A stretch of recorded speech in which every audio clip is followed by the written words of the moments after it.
So this is a second lesson about simultaneous equations, and I'm just going to recap on the first lesson. So in the first lesson I talked about finding pairs of solutions that make a particular equation balance, and because that equation had an x and a y in it, there were infinite possible points that we could think of that made it balance, because you just had to think of any x and then figure out the y that would make it balance.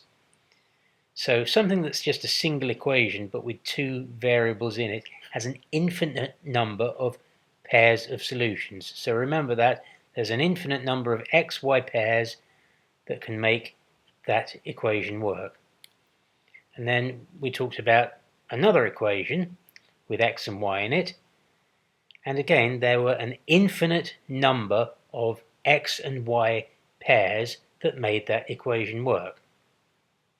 So throughout the first lesson I talked about the fact that there was only going to be one solution that worked in both equations, and that was the solution to the simultaneous system of equations, and we looked at my preferred layout for doing that.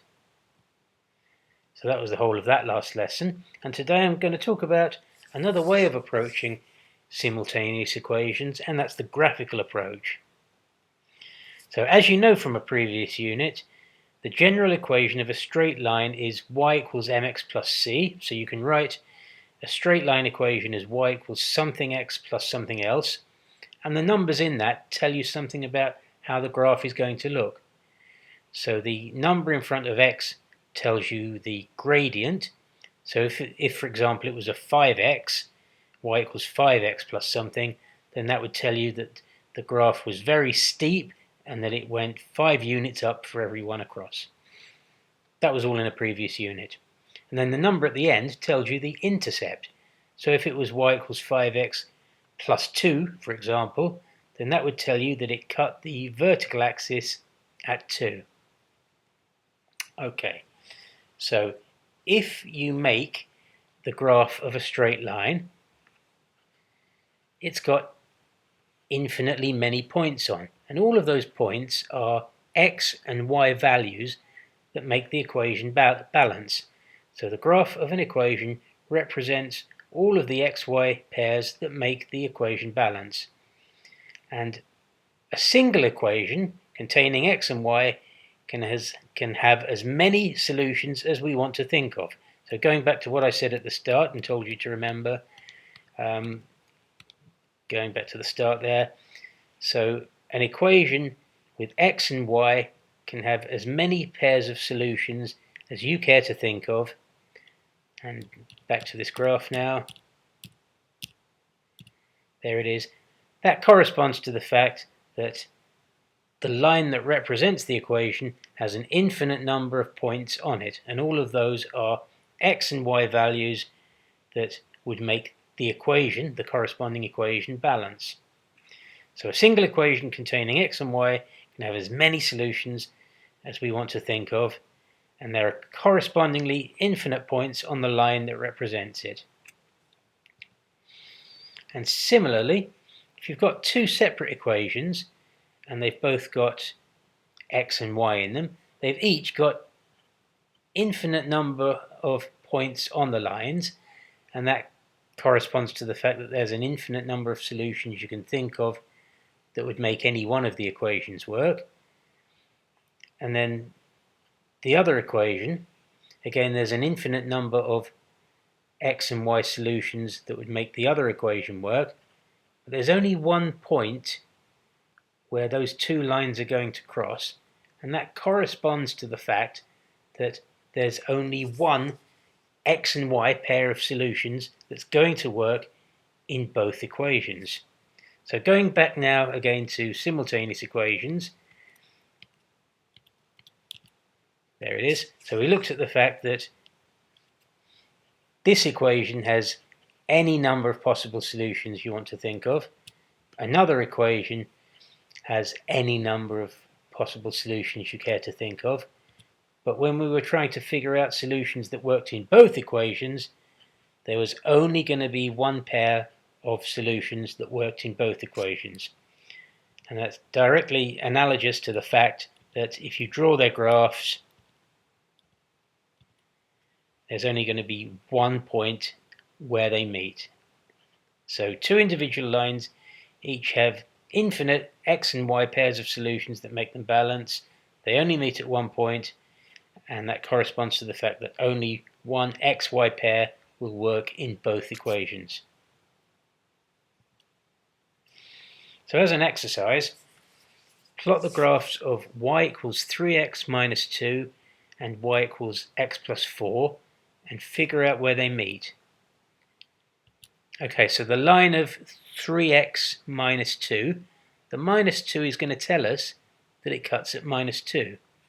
The 3 in front of the x tells us the steepness. For every 1 across, it's going to go 3 up, 1 across, 3 up. So that 3 is the gradient of that graph. So we can immediately plot that graph without having to make a whole table of values, because we know that the minus 2 is telling us the intercept, it cuts at minus 2, and the 3x is telling us that the gradient is 3. Similarly with this other line, y equals x plus 4, the plus 4 is telling us the intercept, the fact that it cuts at 4, and the fact that there's just one x there is telling us that the gradient is 1. So for every 1 across, it goes up by 1.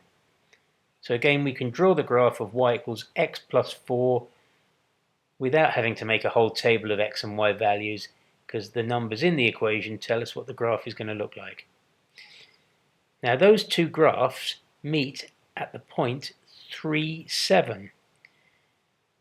So that corresponds to the values x equals 3 and y equals 7. So the graphs meet at 3, 7, i.e. x equals 3 and y equals 7, I've said there. And this corresponds to the fact that if you solve those two equations as a simultaneous pair, you should get the same solutions, that x equals 3 and y equals 7. So just looking at that, let's get my screen the right size. If we take those two equations, y equals 3x minus 2, y equals x plus 4, call them 1 and 2, I'm going to subtract whole equations from one another. I'm going to do equation 1 minus equation 2, and they've both got the same amount of y in them, so the y's are going to disappear. So y minus y gives us 0, 3x minus x gives us 2x, and minus 2 minus 4 equals minus 6. So that gives us 0 equals 2x minus 6, and we've managed to eliminate y by subtracting equations from one another. Okay, so 0 equals 2x plus 6. I'd like the x bit on its own, so I'm going to add 6 to both sides and get 6 is equal to 2x, 3 is equal to x. So I figured out that x equals 3 is the x value that's going to work in both of the equations. Having figured out that x equals 3, I'm going to substitute this back into the first equation. So y equals 3x plus 2 becomes y equals 3 times 3 is 9, y equals 9 minus 2, which is 7. So y equals 7. I figured out that y equals 7. Checking that just to make sure in the other equation, y equals x plus 4, so that becomes 7 equals 3 plus 4, and that works, so we know it's right.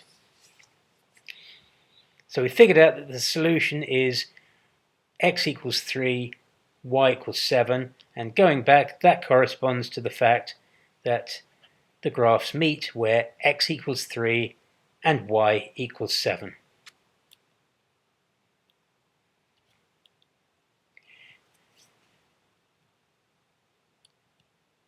So there's an exercise for you to try, but first of all I want you to take notes from this. So going back to the bit that's new here, so there's the first page, Simultaneous Equations Graphical Approach. Pause the video, take notes from that. Here's the second page, pause the video, take notes from that. Here's the third page. Pause the video, take notes from that.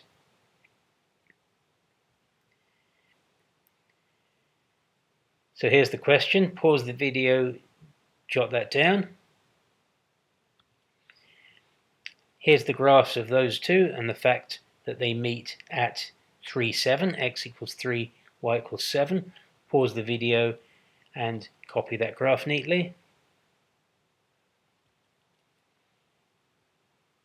Here's the same solution but by simultaneous equations, giving you x equals 3 and y equals 7. Pause the video, get that written down neatly, preferably neater than I've done it here. Here's a question for you to try. Pause the video and attempt this question, please. So, two equations there, y equals minus x plus 5, y equals 2x minus 3. I want you to solve those equations, first of all, graphically, so by drawing graphs of them and figuring out where those graphs meet, and then analytically, so by solving them as a system of simultaneous equations.